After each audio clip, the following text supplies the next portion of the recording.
সেই অর্থে যদি নতুনটা যেরকমভাবে কার্যকর না হয়ে থাকে, তাহলে সেইখানে আপনার মূলধনের সাথে আবার কর্মসংস্থান। আপনি যদি বাংলাদেশ ব্যাংকে আসেন, সে শুধুমাত্র মূলধন না, সে শুধু আপনার ফিক্সড অ্যাসেটের উপরে এটা শুধু বিবেচনা করে থাকে। এসএমই পলিসি 2019 যদি আপনি দেখেন, সেখানে আবার অ্যাসেট ওয়ার্কার আছে কিন্তু ভিন্ন মাত্রায়। এসএমই ফাউন্ডেশনেও অ্যাসেট ওয়ার্কার্স আছে ভিন্ন মাত্রায়। এবং আপনি বিসিকের, যেখানে আপনি বিসিক অঞ্চলে আপনি যদি জমি নিয়ে করতে চান, সেখানে আবার আরেক সংজ্ঞা। সেহেতু এই সংজ্ঞার যে নৈরাজ্য, আমার 1 নম্বর পয়েন্ট আজকে হলো যে কোনো এই ধরনের নৈরাজ্য থেকে বেরোতে হবে। এসএমইর 2025-এর নীতিমালা তৈরি হচ্ছে, সেখানে এই সংজ্ঞার হারমোনাইজেশন, এটার সুষমকরণ বা একটা সহজীকরণ খুবই গুরুত্বপূর্ণ হয়ে দাঁড়িয়েছে। কারণ এক একটা প্রতিষ্ঠান এক এক প্রয়োজনে এক একভাবে সংজ্ঞা দিয়ে এখানে বিভিন্ন ধরনের সমস্যা হয়েছে। সংজ্ঞা সমস্যা কি মানলেন? 1 নম্বর হলো সংজ্ঞার সমস্যা। 2 নম্বরের সমস্যা, সাইজ যদি ছোট হয় তাহলে অবভিয়াসলি এটা অনানুষ্ঠানিক হয়ে যায়। ইনফর্মালিটি, যেটাকে আমরা এতদিন পর্যন্ত অনেক সময় খুবই উদ্বেলিত হয়ে বলেছি তারা ফ্লেক্সিবল, তারা নিজেদের মতো করে চলতে পারে, তাদের ইত্যাদি, কিন্তু এই ইনফর্মালিটি এখন তাদের বিরুদ্ধে চলে যাচ্ছে। যদি আপনি অপ্রাতিষ্ঠানিক থাকেন তাহলে সরকার আপনাকে স্বীকার করবে না। আপনার ট্রেড লাইসেন্স থাকতে হবে, ভ্যাট রেজিস্ট্রেশন থাকতে হবে, ইনকাম ট্যাক্সের টিআইএন থাকতে হবে, বিআইএন থাকতে হবে। এইগুলি যদি না থাকে, সরকার আপনাকে যে অন্যান্য সুবিধাগুলো দিবে, টাকা পয়সা থেকে আরম্ভ করে কর সুবিধা ইত্যাদি, সেগুলো আপনি পাবেন না। এই ইনফর্মালিটি আমরা যেটার এখন মেজর সমস্যা হয়ে দাঁড়িয়েছে এইটার সাথে, সেটা হলো যে সামাজিক সুরক্ষাও পাবেন না। আপনার যে চাকরি চলে গেলে পরে যে কোনো ধরনের সুরক্ষা, পেনশন ইত্যাদি, সোশ্যাল ওয়েলফেয়ার ইত্যাদি, সেগুলোও পাবেন না।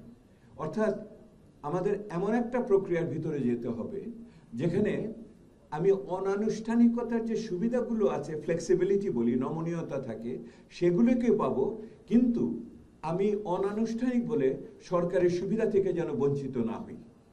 আমার সেই রকম একটা পরিস্থিতি লাগবে। এবং একই সাথে আমি একটি আধুনিক শিল্প গড়ে তুলব। ছোট হলে আধুনিক হওয়া যায় না, এইটার থেকে আমাদের বের হয়ে আসতে হবে। এবং সেই জন্য সামাজিক সুরক্ষা, পেনশন থেকে আরম্ভ করে অন্যান্য বিষয়াদি আসবে, এবং শ্রমের মানকে নিশ্চয়তা দেওয়ার ক্ষেত্রেও কিন্তু দায়িত্ব চলে আসবে ওইখানে। এটা আপনাদের কাছে আমার দ্বিতীয় বিষয় ছিল। একটা ছিল সংজ্ঞা, দ্বিতীয় হলো আনুষ্ঠানিকতা। তৃতীয় যে কথাটা আমি আপনাদের বলতে চাইবো সেটা হলো যে আমিও শুনেছি একটু আগেও এবং সবার কাছে আলোচনার ভিতরে, তৃতীয় সমস্যা,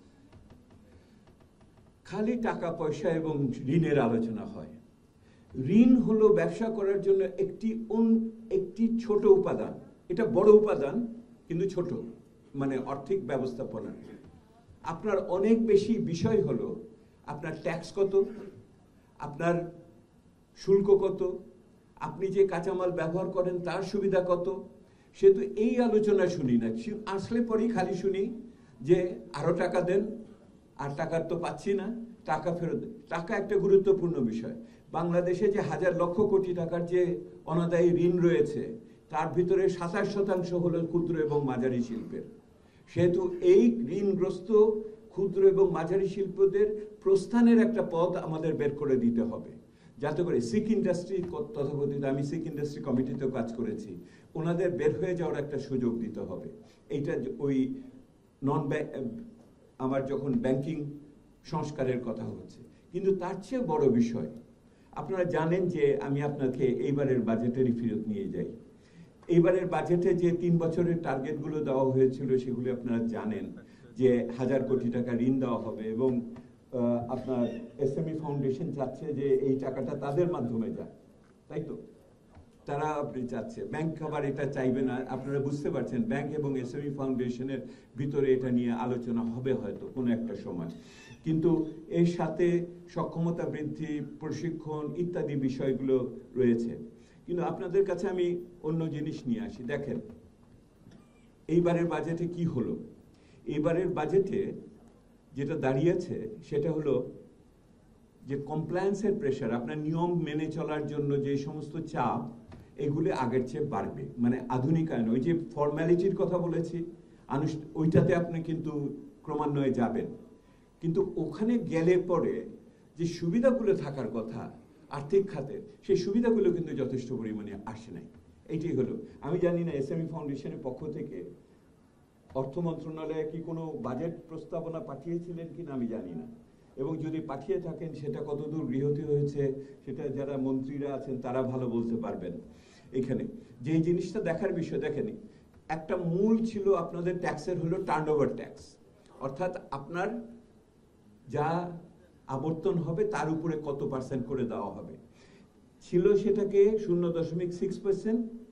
আর এখানে ছিল নির্ভর করে কত টাকার, কত কোটি টাকার আপনার টার্নওভার হয় তার উপরে, সেইখানে দুই জায়গাতেই আপনার কিন্তু বেড়েছে। এইটার ভিতরে টার্নওভার ট্যাক্সের সমস্যাটা হলো এইখানে, আপনি লাভ করেন ক্ষতি করেন, যদি ঘুরে থাকে আপনার টাকা আপনাকে ট্যাক্স দিতে হবে।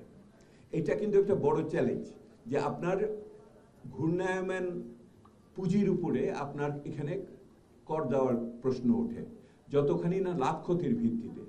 একই রকম ভাবে যদি আপনি অনিবন্ধিত হন তাহলে 27.5% কিন্তু ইনকাম ট্যাক্সের ভিতরে আবার পড়বে, যদি আপনি 3 কোটি টাকার উপরে ওখানে যদি থাকেন। আমার বলছি যেটা, যে নতুন প্রজন্মের যে নীতি কাঠামো হবে সেটাকে এই ঋণ নির্ভরতা থেকে বের হয়ে এসে আমার আর্থিক খাতের এবং আমার যে শুল্ক খাতের যে সুযোগ সুবিধাগুলো আছে এগুলোর বেশি মধ্যে নজর দিতে হবে। It is the new generation of support policies to the SMEs. এবং এটার সাথে কি কি যুক্ত? এটার সাথে যুক্ত হলো আপনার সামাজিক সুরক্ষা যুক্ত। আপনি সকলকে আপনি চাকরি থেকে ছেড়ে দিলে পরে সেই লোকটাকে আপনি কি দিবেন?